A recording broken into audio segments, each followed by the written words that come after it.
ലൂക്കോസ് 23:34 ചെയ്യുന്നത് ഇന്നതെന്ന് അറിയായിക കൊണ്ട്.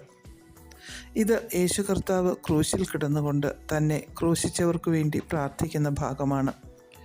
യേശുവിനെ ക്രൂശിച്ചവർക്ക് അറിയില്ലായിരുന്നു അന്ന് നടന്ന സംഭവങ്ങളൊക്കെ ദൈവനിയോഗമാണെന്നും അത് രക്ഷാകര പദ്ധതിയുടെ ഭാഗമാണെന്നും.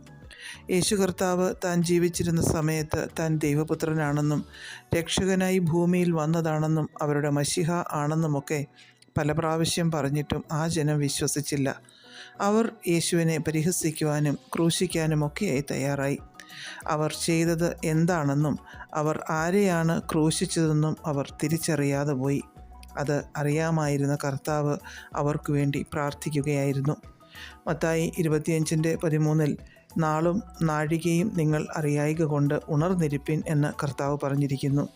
നമുക്കറിയാത്ത ഒന്നാണ് കർത്താവ് തൻ്റെ മണവാട്ടി സഭയെ ചേർക്കുവാൻ മടങ്ങി വരുന്നത്.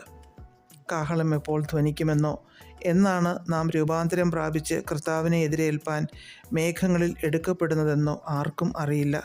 അറിയാത്തതുകൊണ്ട് എപ്പോഴും ഉണർന്നിരുന്ന് പ്രാർത്ഥിക്കുവാൻ കർത്താവ് പറഞ്ഞിരിക്കുന്നു. ആ നാളും നാഴികയും സംബന്ധിച്ച് പിതാവ് മാത്രമല്ലാതെ മറ്റാരും അറിയുന്നില്ല.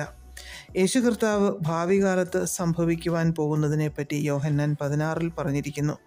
കർത്താവിന് വേണ്ടി നിൽക്കുന്നവരെ കൊല്ലുകയും കൊല്ലുന്നവനെല്ലാം ദൈവത്തിന് വഴിപാട് കഴിക്കുന്നു എന്ന് വിചാരിക്കുന്ന നാഴിക വരുന്നു എന്ന് ശിഷ്യന്മാരെ മുൻകൂട്ടി അറിയിക്കുകയായിരുന്നു. 16:3 അവർ പിതാവിനെയും എന്നെയും അറിയായിക കൊണ്ട് ഇങ്ങനെ ചെയ്യുമെന്ന് പറഞ്ഞിരിക്കുന്നു. പിതാവും പുത്രനും ആരാണെന്നും ഏകസത്യദൈവം ആരാണെന്നും ഏതാണെന്നും എന്താണെന്നും അറിയാത്തതുകൊണ്ട് ഈ ദൈവത്തെ പിൻപറ്റുന്നവരെ കൊല്ലുന്നവരുണ്ട്. അവർക്കും പലതും അറിയില്ല.